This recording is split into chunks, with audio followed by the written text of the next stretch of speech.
Mike, talk to me very quickly about your understanding, your opinions, your opining, your commentary and analysis of this Iran deal with Obama. And this thing stinks to high heaven, in my opinion. What do you say? Well, it really does. Obama's been accused of on-the-job training for the last 8 years. I suspect there has been no on-the-job training. There has just been a plan that was hatched in the beginning, maybe even years and years before that, and he has gone meticulously through this plan and is really nearing the end of the list here.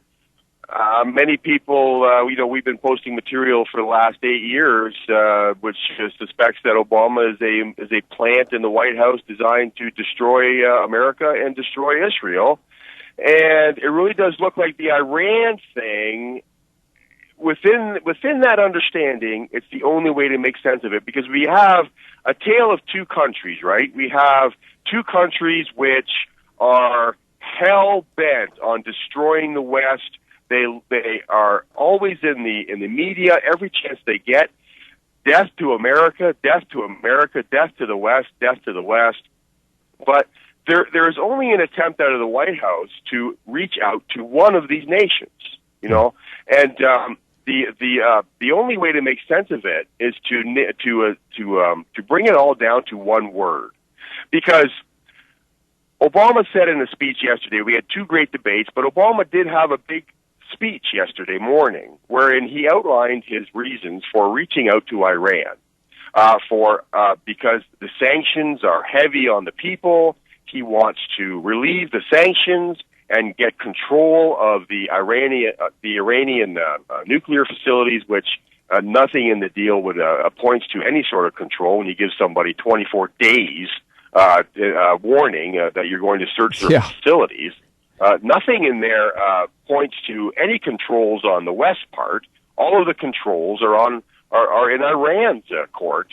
And so when we look at all of this, we go, wait a minute, why is Obama so focused on Iran and the sanctions there and the hurt that the sanctions is doing to the people, but is making no attempts to reach out to North Korea, which has similar sanctions on them. They make similar threats to the West.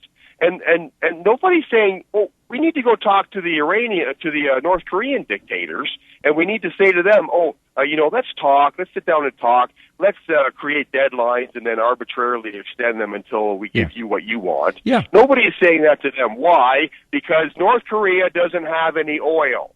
And today, the price of crude is down under $44 a barrel. That is unsustainable, Carl. A war is imminent because oil has to be up, bumping against $100 a barrel for Norway and Canada and all these oil-producing countries to make any money at all. Canada is in the toilet financially because of the price of crude, and a war is imminent. An oil war is coming. The only difference between Iran and North Korea is North Korea has no oil. Why aren't we concerned about those people eating their own feces and grass over there to stay alive? Why aren't we concerned about them? They have no oil. And when you flood the oil market, you are bankrupting your own country. America, listen, the numbers are out today. 100 million Americans are out of work right now. America's economy is in the toilet. When I drive through rush hour in any major city in the country, there's almost nobody on the roads. In a way, I'm grateful for that, but in another way, it is a leading indicator that America's economy is in dire straits, Carl. And Obama is on track to destroy this country. Israel is next. That is my prediction. Yeah, and I think you're dead on. And, Mike, I also think you're dead on that this is a part of the plan.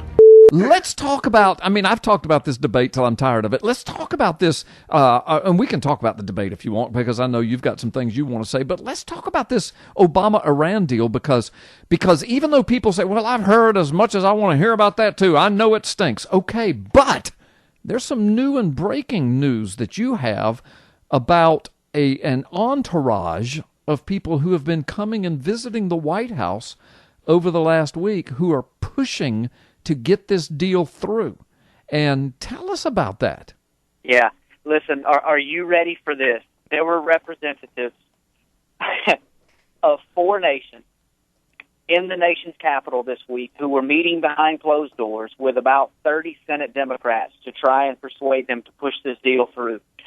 The 4 nations that were represented: Russia, China, the UK, and Germany. Wow. Now, why does that matter? Yeah. Why would that maybe have any significance on a world scale or, I don't know, maybe a biblical scale? Yeah. Mike Shoesmith and I have recorded numerous segments of the Prophecy Report at PNN documenting the rise of these four countries that, listen, I don't want to say that they are, but they certainly correlate perfectly with the beast of Revelation that is noticed as the lion, the leopard, the dragon, and the bear. Yeah, the bear being Russia, the dragon being China, the leopard being Germany, and the lion being the UK. Yeah, and do we think that it's any coincidence that those four biblical nations, whether they represent those animal symbols or not, I believe they do, but whether they do or not, they are certainly all biblical nations. Is it any doubt that all of those countries are in the United States pushing this deal with Iran? That we have to understand we're living in a time where truth is turned upside down. Yep. So when we're being told by the world leaders that this is the only way to prevent war in the Middle East and to prevent Iran from getting a nuclear weapon, the exact opposite is true. Yeah. This is the only way to ensure war in the Middle East and to ensure that Iran will, in fact, get a nuclear weapon with the ability to deliver it. Is it any coincidence that these four nations are now coming together to support Iran and the support of their gaining a nuclear weapon from the very country that says their objective is to drive Israel into the sea? Yeah. No, that's amazing, Brandon, particularly in light of the fact that you and Mike Shoesmith, you've already said this, but I mean, I want our listeners who are not tuned into the PNN News and Ministry Network, and if you're not, shame on you, you're missing a bunch. Millions of people around the world are tuned into the PNN News and Ministry Network. But you guys have produced several prophecy reports, and I think very balanced, because you say, look, we could be wrong about this, but let's just look at some things. Kind of like my book does in Final Warning. And you've keyed in on these four nations and their historical significance as it ties to their biblical significance, as it ties to their potential prophetic significance, and you have named Russia, China, the UK, and Germany as being extremely significant and perhaps correlating to the images of the prophetic dreams in Daniel: bear, dragon, lion, leopard, and then to find out this week that those are the nations that have been coming to the White House, visiting Obama to push the Iran deal. Yeah, and listen, the article that documents this is at foreignpolicy.com, and they actually call it a rare meeting of world powers. Yeah, is what they call it. So, listen, for people that may not know or understand or say, why would they be comparing these nations to biblical things? Or how does that even make sense? Just go to Daniel, and you can read. It's Daniel 12. Am I right on that? I'm sorry, I'm shooting from the hip. The beast. But anyway, bottom line, and Daniel is given the interpretation of his dream and is told that these animal symbols are kingdoms to come. Yeah, I think that's Daniel 7 and 9, somewhere in there. It's not Daniel 12, but yes, 12. But it is in Daniel. You're right. Go ahead. Yes. But anyway, bottom line is that we know that those animal representations are of kingdoms to come. Yeah. Because Daniel told us that. He was given the interpretation of the dream. So that's what we need to be looking for. And is it a coincidence that we now see four nations on the rise and making all types of pacts and financial allegiances and military allegiances, and now backing Iran that stated goal is to wipe Israel off of the face of the earth? Yeah. Is it a coincidence that these four nations that correlate exactly with these four animal symbols are coming together at one time? Right. Could be, but I don't think so. I mean, you're right. I mean, you and I try to always be humble enough to say, look, we could be wrong, but let's look at the facts as we know them. Let's look at the correlations, and let's do a little biblical speculation, being humble enough to say that, look, we might change our minds as things move on and as we understand more about prophecy. But it is astounding. You're right, Brandon. By the way, it is Daniel chapter 7. It's Daniel 7. Daniel 7. Okay, I was just looking it up, and isn't it funny that that's the first thing that popped up on my Bible app here was Daniel 7. That is, Wow. Well, the Lord was trying to tell you were right. But think about it. So Bible scholars for years, of course, have tied Russia to biblical prophecy. Gog, Magog, perhaps. And we do know that the tribes, the original biblical tribes that settled in that area started out in Turkey, and a lot of them migrated up into the area of Russia. So from Turkey to Russia, a lot of Bible scholars believe kind of represents that Gog, Magog. So Russia in the last days, making a pact with Persia, Ezekiel 38 says, which of course Persia is modern day Iran. And of course, Russia and Iran have made a pact way back in the 1990s and still involved in it.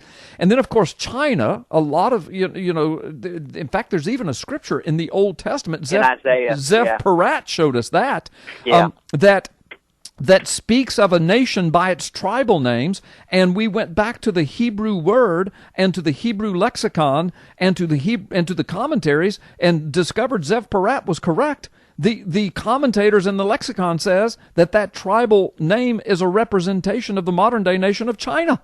Yeah. So China's mentioned in the Old Testament, and then, of course, you get into Revelation, and it speaks of a 200 million man army in the Middle East, and a lot of people for years have speculated China could be involved in that. Of course, I've said, and Mike Shoesmith have said, and I think you have too, that, hey, we don't need China in the Middle East to have 200 million man army. I mean, because there are 400 million Muslims living there with women and children that will strap bombs to themselves to fight. So surely between that and the United States being involved, and Iran and the UK and Russia, surely 200 million people fighting in the Middle East, that could happen tomorrow. Absolutely. There's no doubt about it. But still, we know China's in the Bible. And then the UK, of course, being Europe and the Roman Empire and the old revived Roman Empire, and represented by one of their national symbols is the lion and an eagle, by the way, which is ours. And then Germany, represented by the leopard, and of course, how biblically significant they are. World War I and World War II. I mean, basically, we're instigated by Germany, and then the Holocaust, and Israel, and the Jews. You saw any of that? I mean, so Russia, China, UK, Germany, and those are the four that come to the White House this week? Yeah. I mean, good gosh, to do what? To deal with Persia. I mean, folks, please hear us. We are living in prophetic times. Go ahead, Brandon. No, we are. You said exactly what I was going to say.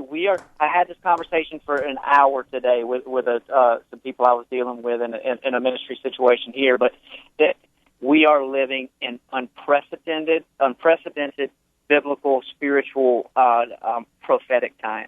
Yeah. We are just seeing things come to pass almost on a daily basis now that were prophesied thousands of years ago. Some 3,000 and 4,000 years ago, and we're the only generation to ever see it happen. I mean, listen, guys, we have basically declared war on Syria this last week. Yeah. We're going to be bombing Syria if they attempt to defend themselves from ISIS, basically. Yeah. And now, could the U.S. be part of that ancient prophecy laying there about the destruction of Damascus? Yeah. Well, we're going to find out real soon. Well, and I'm telling you, because if we start bombing Damascus, then guys, guess what?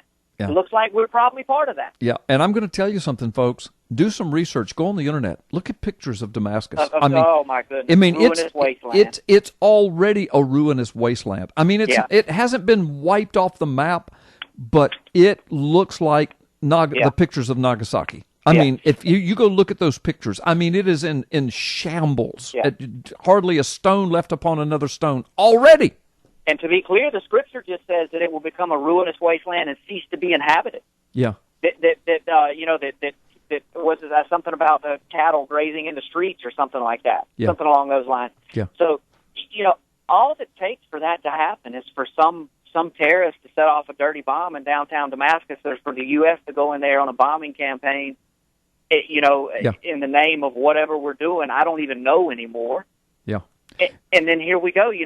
Hundreds of thousands of people have have taken flight from Damascus over the last 3 or 4 years during this civil war, from the country of Syria, and during the civil war. That's documented. I'm not making this up. No, I know. Brandon, we've got to take a time out. The time has just flown. And I know you said, and I don't even know what they're doing anymore. And I got you. I mean, it's frustrating, but I know one who does know what they're doing. And we know. Yeah. I mean, of course, in the spiritual level, the Lord knows exactly what they're doing. And of course, Satan's involved, and and all that. But at the earthly level, there's one that knows what he's doing. He is He is the one. The man from nowhere, the man that throws truth to the ground, the man that causes astounding devastation wherever he goes, the man of lawlessness who cares nothing for the law, nothing for the truth. The one who persecutes the saints.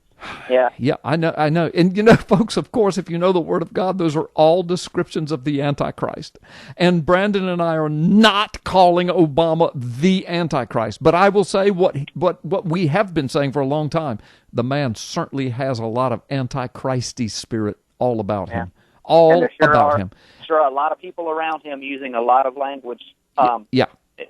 Listen, they named the vehicle that he rides in the Beast. The Beast, and it's in the news all the time. I remember just not too long ago he's in a foreign nation, and the media just reported he's in his limousine, the Beast. He's riding in the Beast. I mean, good gosh. I mean, they're using language right out of the Bible, and they might be doing it to taunt us, but the guy is just filled with this Antichrist spirit. It's unbelievable. That's right. Brandon, let's take this. And he's not the only world player that is.